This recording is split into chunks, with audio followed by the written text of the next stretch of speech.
Et bonjour à tous, c'est Germain de Webax. On se retrouve cette semaine pour un nouveau tutoriel PrestaShop, comme le veut la tradition, comme depuis toujours.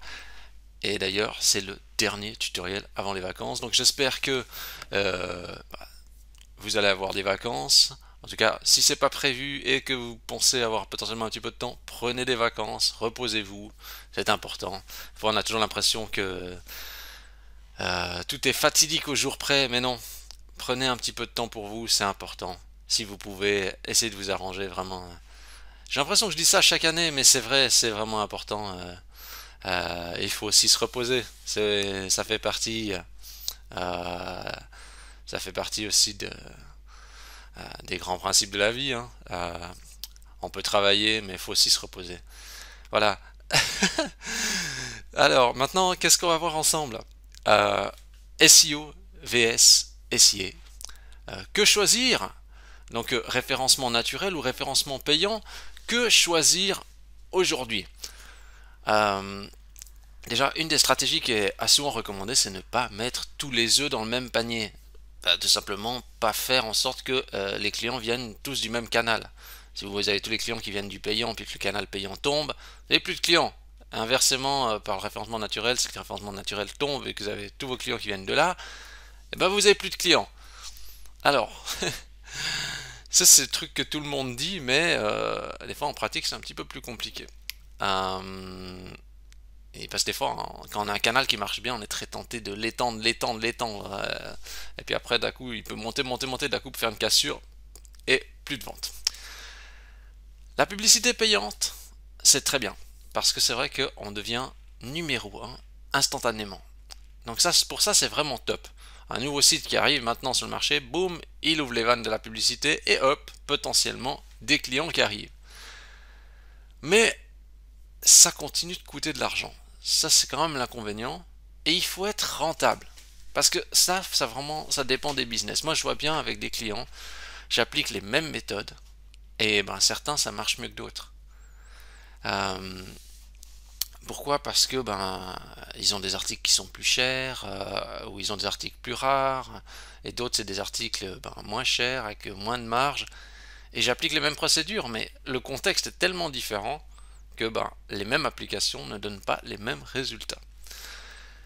Et le SEO de son côté, donc référencement naturel, c'est ce qui est le plus rentable à long terme, mais les résultats ne sont pas immédiats et ça demande de l'effort. Et aujourd'hui, beaucoup de gens en fait préféreront prendre la publicité payante parce qu'ils préféreront mettre de l'argent et avoir un résultat instantané. Ils ont plus l'impression que ça fonctionne que de se dire bon, on va faire quelque chose avec le SEO, mais de faire des actions qu'on n'arrive pas trop à mesurer, qu'on ne se rend pas trop compte de l'impact sur l'activité. Au moins la publicité, on arrive plus à dire ok, pour tant d'argent investi, il y a tant d'argent en retour. Sauf que l'argent en retour, c'est pas toujours ça. Euh, mais de nouveau, ça c'est personnel, hein, c'est dans ce que je constate, hein. Moi je vois toujours des chiffres incroyables chez les autres, mais en termes de retour sur investissement, mais moi je dois dire que de mon côté, je vois que beaucoup plus compliqué que ça d'obtenir un bon retour sur investissement. Après, on fait dire aussi ce qu'on veut aux chiffres, hein, soyons clairs. Ça aussi, ça arrange beaucoup de monde, hein, de dire un peu ce qu'on veut aux chiffres, hein. Ça c'est vite facile de transformer les chiffres, hein. C'est comme quand vous dites ah il y a eu 100% de trafic et puis que le site il faisait 5 visiteurs puis il est passé à 10. Bah oui, il fait 100% de trafic en plus, mais le trafic initial de visiteurs était quasiment à nul. Vous voyez la puissance des chiffres. Euh, donc, une bonne partie des clients vont générer donc une partie des e-commerçants vont générer du revenu et des ventes grâce au SIA, donc la publicité payante, mais est-ce vraiment le futur? Et on va essayer ensemble de peser un peu cette question pour trouver des éléments de réponse. Ça, c'est vraiment important. Et puis dire, ok, voilà, quelle est la bonne stratégie à suivre. Je crois que tout est dit. C'est parti, on y va, go. Alors, euh, voilà votre PrestaShop. Vous avez deux choix. Ou vous payez des gens pour qu'ils viennent dessus, ou est-ce que sinon vous allez tenter de faire en sorte que le site arrive dans Google naturellement. Il n'y a pas 36 choix. c'est soit on paye quelqu'un pour qu'il aille sur le site, ou soit on essaie de faire en sorte que justement le site remonte dans les résultats naturels et puis que quelqu'un puisse aller sur le site. Les deux demandent un effort. Alors, assez paradoxalement, c'est vrai que payer quelqu'un pour arriver sur le site, on a l'impression que l'effort est moindre et que ça marche mieux. Mais ça coûte de l'argent. Et cet argent, vous avez dû travailler pour le gagner. Ça a l'air moins fatigant de dépenser de l'argent, mais en fait, cet argent correspond quand même à un effort que vous avez fourni. Donc, n'oubliez pas ça. Je pense que c'est quand même important enfin, on a trop l'impression d'ouvrir la vanne, de lier le compte à la carte de crédit, le compte Google Ads à la carte de crédit ou Facebook Ads, etc. Et puis après, on laisse se tourner. Bon, moi ce que je vais faire, c'est que je vais faire une recherche dans Google. Je vais rechercher deux termes. Je vais rechercher le terme fendant. Non pas parce que... Ah, ah, ah. Alors là, j'ai un petit peu des résultats différents de ce que j'avais fait dans mon test hier. C'est-à-dire non pas que parce que je suis un grand fan de vin, mais je sais pas, c'est comme quand je vois beaucoup de sites de vin chez nous, j'ai envie de rechercher ce terme. Alors, je me suis quand même connecté avec mon compte parce que comme c'est du vin, il y a une sécurité et donc je voulais avoir vraiment aussi une visualisation complète des résultats. Donc voilà, qu'est-ce qu'il en sort? J'ai tapé fendant, puis j'ai cherché un autre truc aussi. J'ai cherché broyeur à bois. Je sais pas, c'est un truc qui me passait par la tête comme ça, je me suis dit, oh, cherchons broyeur à bois. Ok. Ici, j'ai deux requêtes différentes. Donc là, on va essayer de peser un petit peu justement, est-ce qu'il faut faire du payant, est-ce qu'il faut faire du naturel, pour se faire un peu une idée de ça. Première chose qu'on peut dire, qui est une certitude, c'est que les résultats commerciaux sont très visibles et percutants. Je cherche un broyeur à bois, la première chose qu'on me montre, c'est une photo de broyeur à bois avec son prix. Pareil pour le fondant, une photo de bouteille avec son prix. Et j'ai plus qu'à cliquer dessus pour qu'il va me renvoyer vers un site. Ouais. J'ai envie de dire, plus explicite que ça, il n'y a pas. Il n'y a pas. C'est vraiment, si vous recherchez le Graal en termes d'approche, c'est ça. Je vois pas mieux que ça pour un site e-commerce. C'est vraiment le top. Et en plus de ça, c'est vrai que, enfin, moi je dis ça comme ça, mais je pense que euh, si vous vendez des produits, il faut être là où la personne a une intention de recherche. Les réseaux sociaux, les Instagram, les Facebook, etc. ou autres, euh, les gens ils sont pas là pour faire un achat. Ici, dans Google, ils sont avec une intention d'achat principalement. Donc il faut être là avant d'être là dans les réseaux sociaux. Dans les réseaux sociaux, les gens ils gravitent et vous devez les capter. Alors pour la publicité payante, vraiment faites du Google Shopping, hein, comme ça, vraiment, ça c'est où l'intention de l'internaute est la meilleure. Maintenant, euh, le coût par clic. Quand moi je fais ça, vous savez que quand j'ai cliqué ici, ça a coûté de l'argent. On ne sait pas combien hein, à l'annonceur. Ici, pareil. Bon, c'est vrai que moi de mon côté, souvent quand je dirais le coût par clic chez les clients varie entre 10 centimes et 1 franc. Bah, parce que maintenant, comme on a, on a presque la parité avec l'euro, c'est facile pour faire le calcul en euros. Mais ça varie entre 10 centimes et 1 franc. En moyenne, autour des 40-50 centimes. Ok. Alors, si on regarde par exemple ici, alors vous voyez, que j'ai cliqué ici ou que j'ai cliqué là, finalement, bah, ça revient au même. Hein, donc j'ai cliqué sur une annonce payante. En revanche, l'article, lui, c'est pas tout à fait le même gabarit d'article. Ce que je veux dire par là, c'est que déclencher une vente, même si je prends la bouteille ici, elle est 8,70, sur du fendant du Valais, sur lequel on va laisser 1 franc, vous voyez, si là il va commander, bon je pense que là il va commander un pack de 6 bouteilles, hein. Ou il commande qu'une bouteille. Je péter.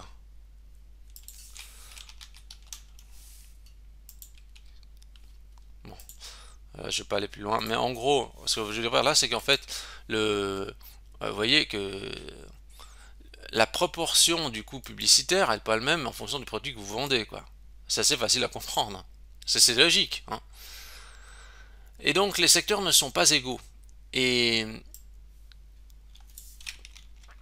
les secteurs ne sont pas égaux dans le sens où si vous vendez justement des déchiqueteuses, ben faire de la publicité Google Shopping, certainement plus rentable que si vous vendez du vin. Ben déjà le vin est soumis à restriction, puis en plus regardez le prix de la bouteille. Donc la diffusion est soumise à restriction, plus vous vendez une bouteille à 8 francs 70, alors peut-être qu'il va prendre un carton de 6, mais quoi qu'il en soit, le coût du clic va quand même être important. Il ne sera pas meilleur marché le coût du clic parce que l'article est moins cher. Et ça, il faut vraiment garder ça en tête. Du coup, on va aller voir sur un lien. Je suis tombé comme ça là, le coût par clic. Alors, ça vaut ce que ça vaut, mais je suis tombé sur cette statistique. Qu'est-ce qu'ils nous mettent là? Pourquoi je peux pas voir ça?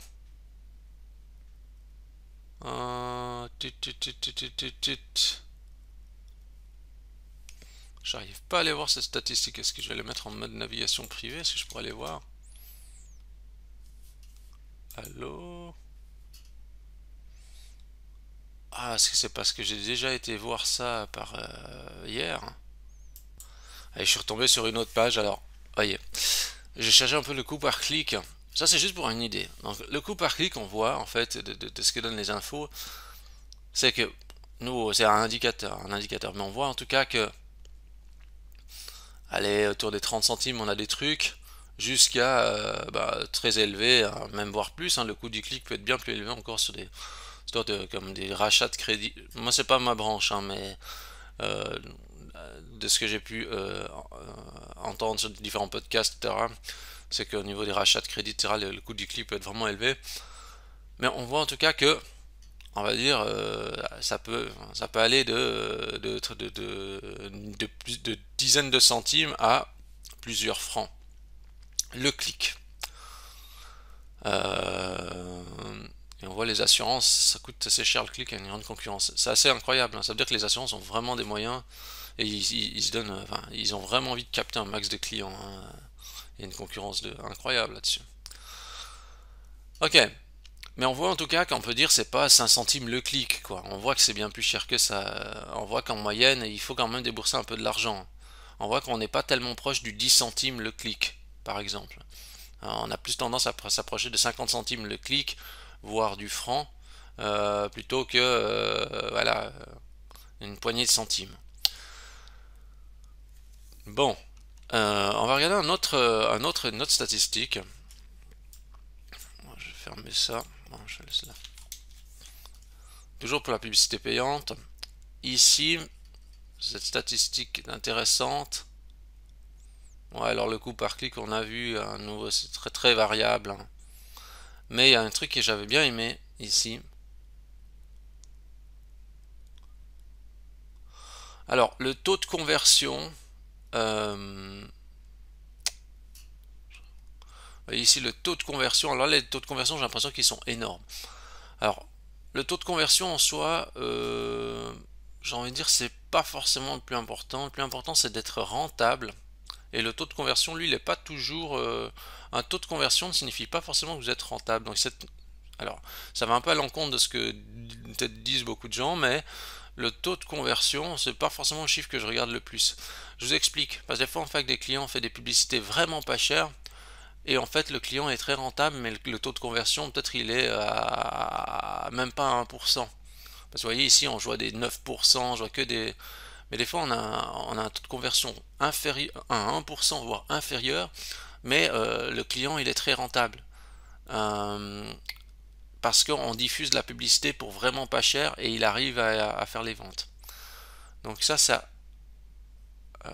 à prendre avec des pincettes. Je regarde.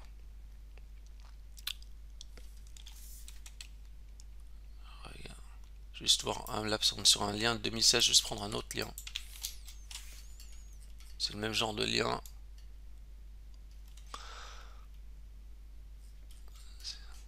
Voilà. Regardez ceci. coût par conversion. Ça par contre, en revanche, ça c'est intéressant.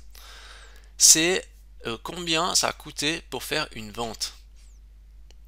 Ça veut dire le fait, parce qu'on a dit tout à l'heure, ouais mais voyez, on clique dessus, ça coûte 50 centimes, bah on va survivre quoi. Oui, sauf que c'est pas parce qu'il clique qu'il achète.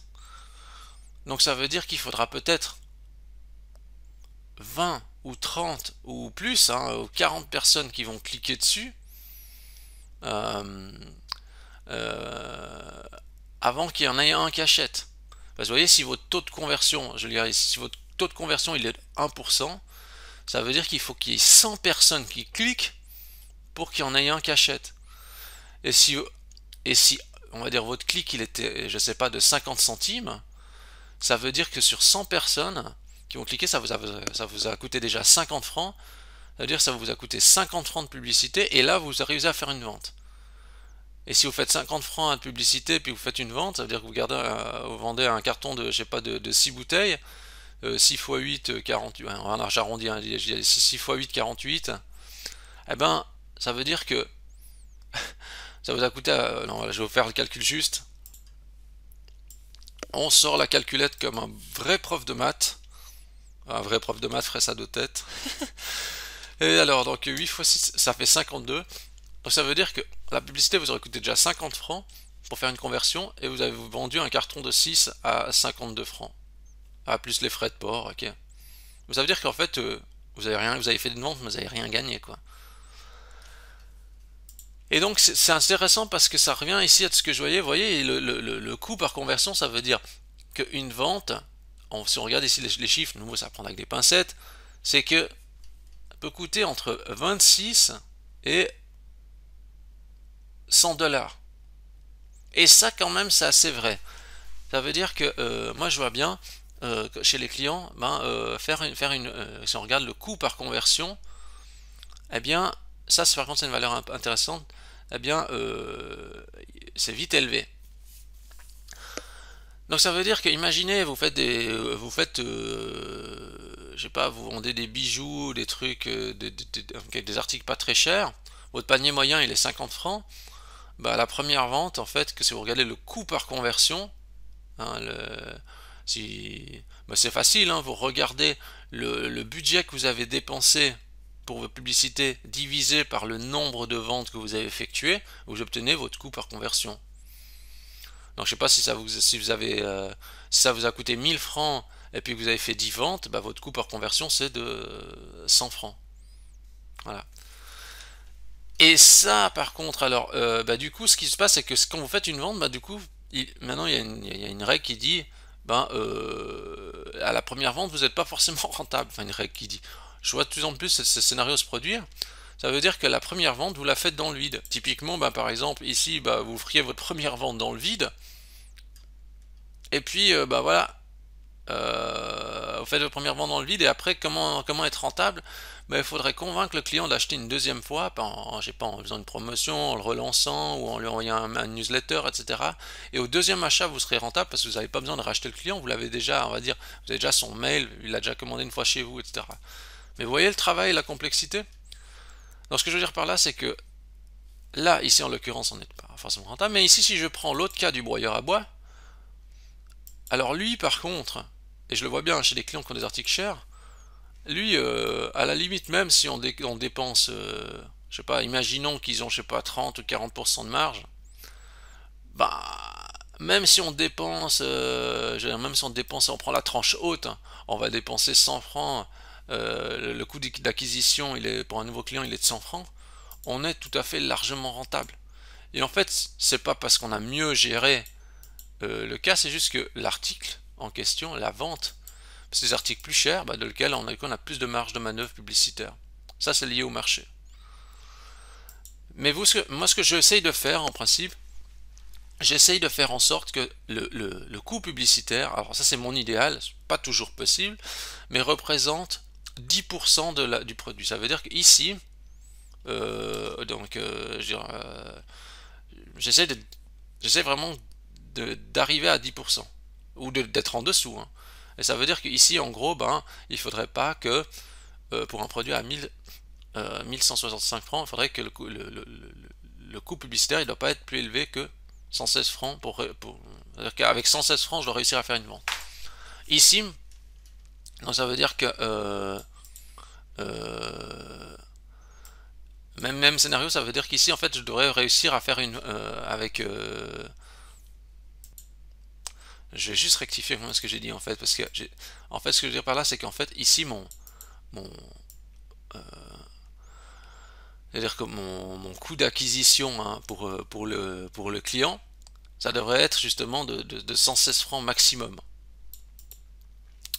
Mais ici, proportionnellement, en fait, mon coût d'acquisition pour le client, ça devrait être de 80 centimes, de 87 centimes. Ça veut dire que avec 87 centimes, il faudrait que je fasse une vente. Ça, c'est plus compliqué. Hein. Mais je crois que vous avez compris le principe. Mais moi, j'essaie toujours de faire vraiment. C'est vrai que euh, euh, j'essaie d'obtenir la proportion suivante, les 10%. Donc, si j'illustre, en fait, j'essaie de faire comme ça. Je dis, ok, je dis, je sais pas si pour 1000 francs de vente, le coût, il doit être à 100 francs. Voilà. Moi, c'est la proportion que j'essaie d'avoir. Dans Google Ads, j'essaie d'obtenir ça. J'essaie toujours de dire, ok, pour 100 francs engagés, j'essaie d'obtenir en retour 1000. Voilà, ça c'est mon but. Et le coût publicitaire, donc, moi j'essaie d'arriver à 10%. Voire moins quand c'est possible. Mais c'est pas toujours possible. Hein. Des fois, même si vous essayez d'optimiser, vous n'arrivez pas à 10% parce qu'il y a trop de concurrence, parce que pour plein de raisons. Bon, maintenant, si je regarde aussi pour le deuxième cas, parce que là on a parlé beaucoup de la partie ads, mais si je regarde maintenant pour la partie naturelle, parce que si je dis bon, bah, j'ai tapé fendant là, ok, maintenant je regarde. Qu'est-ce qu'on a dans la partie naturelle? Alors, ce que je vois déjà, c'est des gros acteurs. Hornbar, Agropool, qui est en fait une marketplace. Là, vous voyez, les marketplaces de niche, ils ont des chances de se positionner. Souvent, les marketplaces sont inondés. Là, c'est une marketplace pour l'agriculture. Ben, ça remonte, hein, donc c'est intéressant. Des vidéos. On en revient en fait que les vidéos sont toujours bien mises en avant. Donc, produisez du contenu vidéo, vraiment, c'est important. Et vous voyez que c'est des vidéos en provenance de YouTube. Donc, si vous en faites... Ah ben, en plus, c'est quoi? C'est MD Agri Vidéo. J'ai cru que c'était le même qu'avant. Non. Qu'est-ce que... Allons juste voir combien ils nous disent combien il y a de vues sur ce... Regardez, il y a 7000 vues. C'est des vues que vous pourriez avoir si justement vous avez une vidéo. C'est vraiment intéressant. Pour le fendant, bon, on a le fendant.ch qui est apparemment un des sites principaux. On a du questionnement sur le fendant. On a du contenu informatif hein, qui sort. Là, regardez, c'est pas des résultats commerciaux, c'est du résultat informatif d'abord. Du questionnement, fendant, chasselas, etc. Donc du contenu de blog. En revanche, sur broyeur à bois, on a moins ce genre de questionnement sur le nom principal. Alors, juste avant vraiment d'aller plus loin là-dessus, déjà, première chose, c'est que ce que vous devez faire, c'est dans votre PrestaShop, appeler correctement le produit, donc lui donner le bon nom. Si c'est un broyeur à bois, il faut bien que ce soit écrit broyeur à bois. Si c'est un broyeur pour les déchets ménagers, il faut que ce soit bien écrit broyeur pour déchets ménagers. C'est vraiment important parce que le title, il est vraiment fondamental et souvent il est mal optimisé. Jamais vous cherchez Webax Title, vous avez différents tutoriels qui traitent de ça, en l'occurrence celui-là. Ça c'est vraiment important parce que si vous n'avez pas le bon title, vous ne pouvez pas remonter dans les résultats de Google naturellement. Donc, et ça c'est quelque chose qui est assez fréquent. Et regardez justement les questions posées. Vous voyez, Google donne déjà toutes les réponses en fait. Quel est le prix d'un broyeur? Quels sont les meilleurs broyeurs de branche, etc. Et si vous ne créez pas du contenu sur le sujet, d'ailleurs j'ai envie de dire, mais les Français ils sont toujours en avance sur ça. Les Suisses, nous on est complètement à la ramasse, il n'y a pas d'autre mot.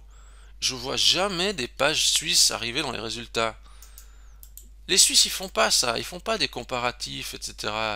Bon, en plus, juste en passant, je suis vraiment pas fan de ces comparatifs qui renvoient tout vers Amazon.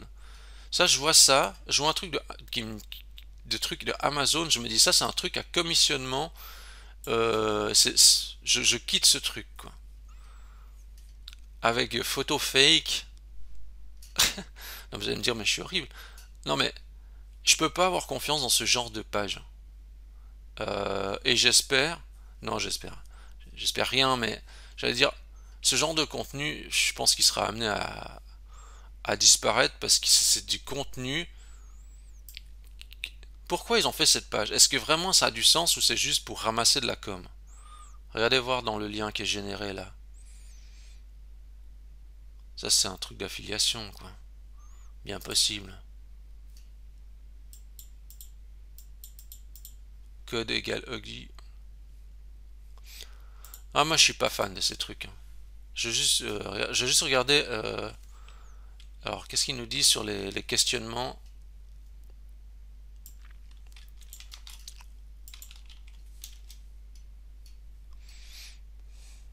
Je veux juste voir si je tombe sur un vrai comparatif.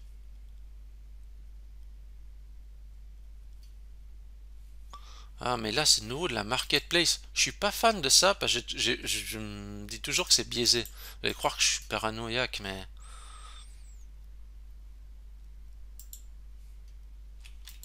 En plus, c'est toujours les mêmes résultats. J'ai l'impression que tout le monde se copie, se surcopie, se re-recopie, se sur-ultra méga copie.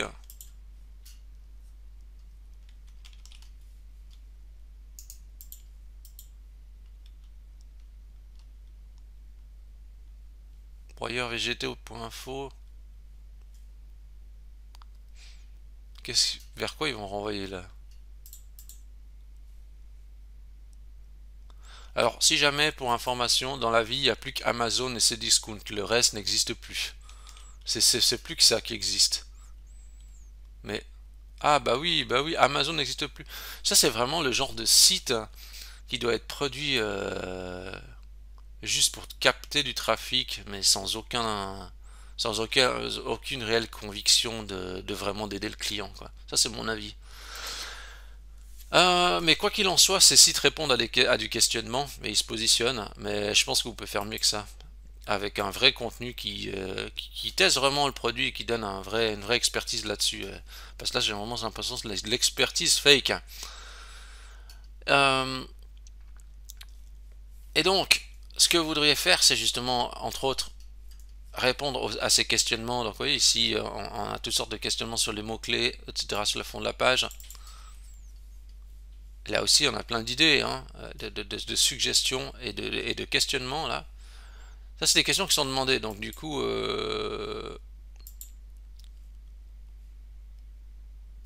mais, mais, mais, mais, mais, mais même sur des questions de chez nous, c'est des sites étrangers qui répondent à nos questions. Mais c'est pas possible. Mais c'est pour ça que des fois je me dis, mais c'est pas étonnant qu'il y a peu de sites suisses qui se classent bien, quoi. Parce que, parce que la Suisse, en Suisse, en fait, ce qu'il y a de spécial, c'est que vous avez quelques grosses entreprises qui ramassent, on va dire, une grosse partie du business. Puis après, vous avez toutes les petites structures PME, etc., qui ont des sites, mais pas du tout optimisés ou avec très peu de contenu parce que pas le temps, parce que faire autre chose, parce que voilà. Et donc, du coup, on a quelques gros qui, eux, prennent les positions. Puis après, on a le reste, voire justement plein de sites étrangers, dont la France qui se positionne dessus. Dessus des requêtes que je pense que les Suisses seraient tout à fait capables de répondre, mais ils le font pas. Donc, du coup, on dit bien jouer la France qui se positionne à la place des Suisses.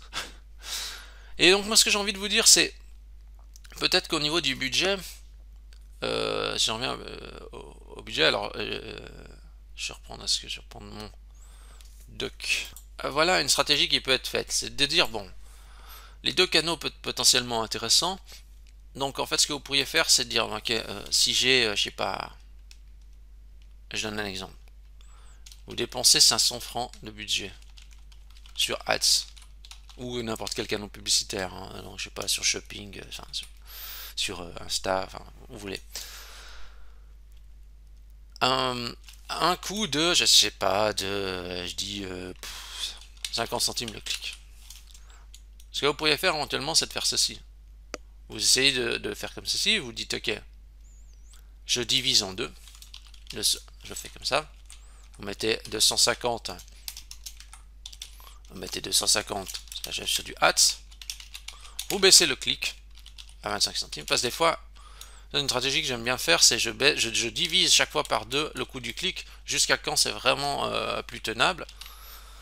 Et des fois, je divise par deux le clic, et c'est vrai que sur des petits budgets, bah, ça diffuse quand même bien. Donc ça veut dire qu'on n'a pas obligé de mettre un budget aussi élevé. Et peut-être, je vulgarise, hein, mais maintenant, je veux dire, sur...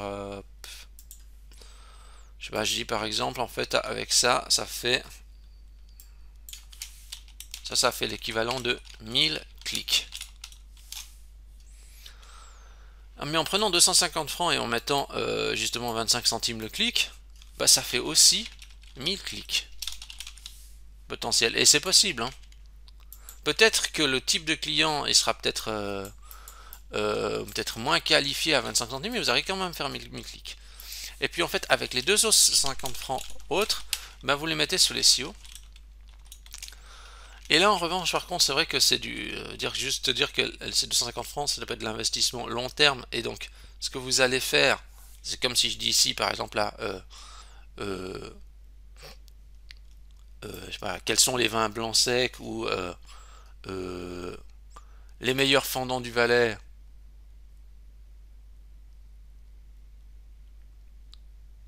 Par exemple.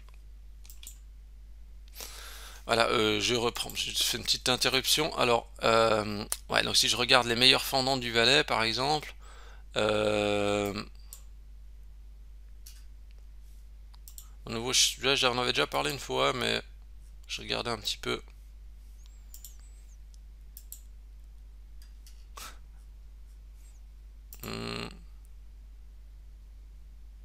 Regardez, les meilleurs fondants du Valais, c'est Vin Genève qui répond à la question. Vous voyez le truc fou, c'est nouveau, c'est même pas le Valais qui répond à ça. Enfin, dans les premiers résultats, c'est même pas des. Pour vous dire, il y a plein de caves en Valais, et pourtant, c'est pas des caves du Valais qui répondent à ça. C'est des vins Genève qui répondent à des questions du Valais. Mais c'est complètement fou. Euh,